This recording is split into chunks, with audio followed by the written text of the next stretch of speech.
High dears, এগুলো নাতি নাতনির পাঠশালার ব্যাকআপ চ্যানেল। কোনো কারণে যদি মেইন চ্যানেলের সমস্যা দেখা দিই, তোমাদের সাথে যেন আবারও কানেক্ট হতে পারি, সেই জন্য এই চ্যানেলগুলো সাবস্ক্রাইব করে দিও। পরীক্ষার পরপরই এই চ্যানেলগুলোতে ভিডিও আপলোড হবে। হাই ভিউয়ার্স, এখন আমরা এই 4 নম্বর অঙ্ক থেকে শুরু করব। যারা এর আগের ভিডিওগুলো দেখো নাই তারা অবশ্যই এই চ্যানেলের প্লেলিস্ট থেকে অথবা ভিডিও সেকশন থেকে ভিডিওগুলো দেখে নিতে পারো। কাজ 4, তোমার পরিকল্পনা অনুযায়ী টেবিলটি তৈরি করতে কত মাস সঞ্চয় করার প্রয়োজন হবে? আমার পরিকল্পনা অনুযায়ী আমি ৩,২০০ টাকার মধ্যে একটি টেবিল তৈরি করতে চাই।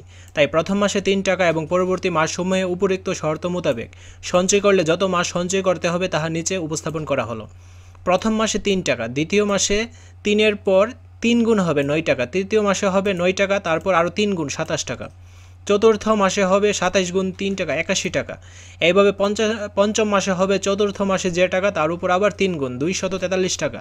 ষষ্ঠ মাসে হবে 243 টাকার উপর আবার 3 গুণ 729 টাকা। সপ্তম মাসে হবে 729 টাকার পর 3 গুণ 2187 টাকা। উপরের সপ্তম মাস পর্যন্ত মোট সঞ্চয় হবে, তো সবগুলো যোগ করলে অ্যান্সারটা হবে 3,279 টাকা। পরিকল্পনা মোতাবেক 7 মাস সঞ্চয় করতে হবে। তারপর কাজ 2, পরিমাপের দক্ষতা বাড়াই।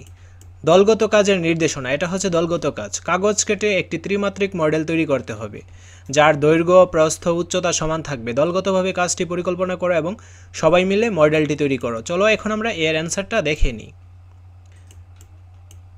তাছাড়া এখানে কিছু নির্দেশনা দেওয়া রয়েছে। এবার প্রত্যেকে নিজের খাতায় নিচের প্রশ্নগুলোর উত্তরগুলো লিখে রাখো। তৈরিকৃত মডেলটি কী ধরনের জ্যামিতিক আকৃতি চিহ্নিত করো। তৈরিকৃত মডেলটির আয়তন ও একটি তলের ক্ষেত্রফল নির্ণয় করো। তৈরিকৃত মডেলটি সম্পূর্ণ তলের ক্ষেত্রফল নির্ণয় করা সম্ভব কিনা উত্তরের সাপেক্ষে যুক্তি দাও। এখন আমরা এই প্রশ্নগুলোরই অ্যান্সার দেখব। তো কাজ 2 এর অ্যান্সার, প্রথমটার অ্যান্সার দেখো। তৈরিকৃত মডেলটি গণক আকৃতির জ্যামিতিক ক্ষেত্র তৈরি করে। দ্বিতীয়টার অ্যান্সার, তৈরিকৃত মডেলটি হলো একটি ঘনক। ঘনকের আয়তন, দৈর্ঘ্য, প্রস্থ এবং উচ্চতা ঘন একক। আবার ঘনকের একটি তলের ক্ষেত্রফল হবে দৈর্ঘ্য গুণ প্রস্থ বর্গ একক।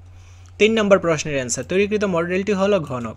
উক্ত ঘনকের দৈর্ঘ্য, প্রস্থ এবং উচ্চতা সমান, তাই এর একটি তলের ক্ষেত্রফল দৈর্ঘ্য গুণ প্রস্থ। ধরি দৈর্ঘ্য এ এবং প্রস্থ এ, দৈর্ঘ্য সমান প্রস্থ। এক তলের ক্ষেত্রফল এ গুণ এ সমান এ স্কোয়ার। আমরা জানি ঘনকের তল থাকে মোট 6টি, ঘনকের সমগ্র তলের ক্ষেত্রফল হবে 6a স্কোয়ার। তৈরিকৃত মডেলটি সমগ্র তলের ক্ষেত্রফল নির্ণয় করা সম্ভব। পরবর্তী ভিডিওটি সবার আগে পাওয়ার জন্য অবশ্যই চ্যানেলটি সাবস্ক্রাইব করে অল নোটিফিকেশন অন করে রাখতে হবে। ধন্যবাদ সবাইকে।